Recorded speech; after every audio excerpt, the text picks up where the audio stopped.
Deməli dostlar, yoldan fikirlər buraxılışımızın növbəti hissəsindəyik və bir izləyicinin soruşduğu bir məsələdən danışmaq istəyirəm. İndi o şəkli görürsünüz, o yol ayrıcına daxil olanda sarı xəttin üstündə dayanmaq məcburiyyətində qalıb. Çünki qarşıda nəqliyyat vasitələri var idi. Biz indi sarı xəttin üzərində gedirik və deyir ki, mən qaydanı pozmuşam, yoxsa yox, mənə cərimə gəlir. Biz buradan gəldik, keçdik. Necə keçdik? Dayanmadıq, ləngimədik və s. Amma çox güman ki, qarşımızda bir nəqliyyat vasitəsi dayanmış olsaydı, biz də dayanacaqdıq və həmin an, şəhərin mərkəzinə yola baxaq, həmin an kameralar bunu qeydə alsaydı, qayda pozuntusu kimi qeydə alacaqdı. İndi gəlin, biz qanuna baxaq.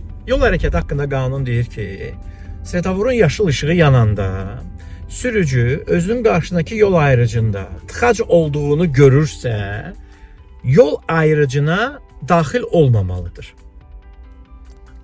Bu nə deməkdir?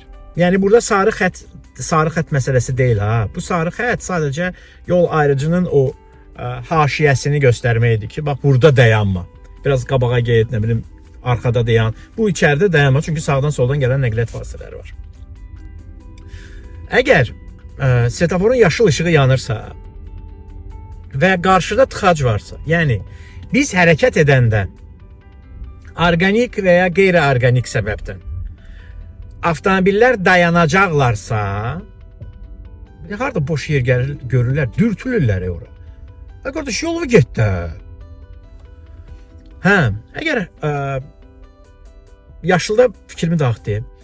Yaşılda biz hərəkət etməyə başlayanda qarşıda yol ayrıcının bitən hissəsində nəqliyyat vasitələri dayanıbsa və biz də gedib onun arxasında dayanacağıqsa yol ayrıcında, biz yol ayrıcına girməməliyik. Yəni, ta ki bu yol ayrıcıdır, o BMW orada dayanıbsa, mən gəlib burada dayanmamalıyam da.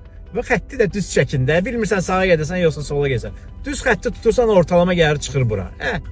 Rəsm xətt dərsinə girməmişsiniz.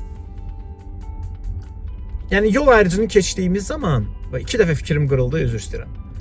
Yol ayrıcını keçdiyimiz zaman, məsələn, 15 saniyəmiz qalıb, qarşımızda hərəkət var, dayanma yoxdur və salam, biz də davam edirik. Bu məntiqlə getməliyik. Hər yerə sarı toru çəkməyin belə bir mənası da yoxdur. İndi gətirdilər ki, gəlin bunu çəkək.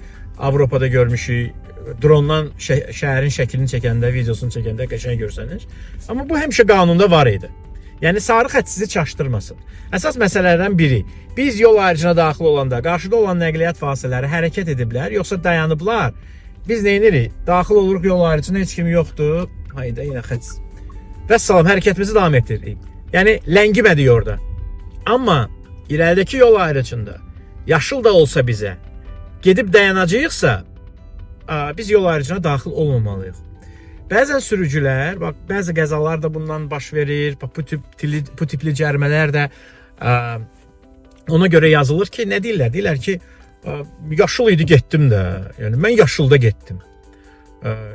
İcazə verir axı. Bəli, yaşıl işıq icazə verir sənə getməyə. Amma və lakin, yaşıl yananda hərəkətini bitirməkdə olan piyadalara və digər hərəkət iştirakçılarına, tutaq ki, velosipedçilərə, görürsən, piyada qaçır.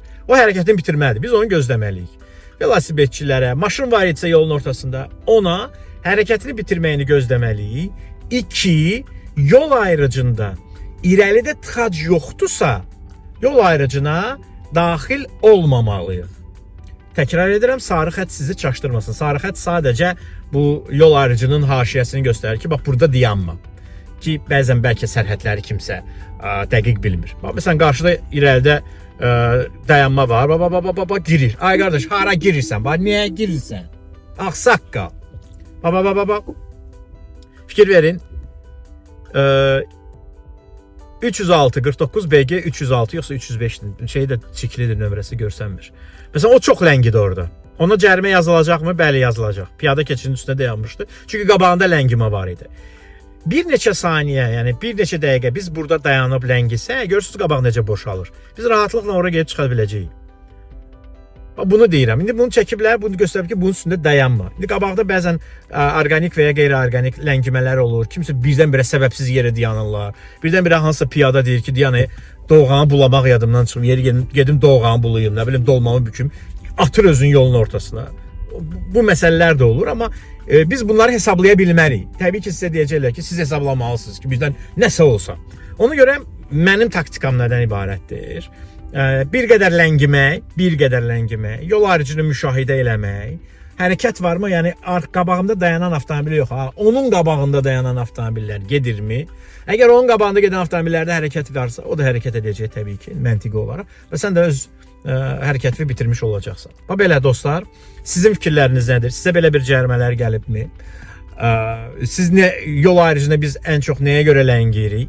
Fikirlərinizi yaza bilərsiniz və növbəti videomuzda görüşərik. Qismət olsa.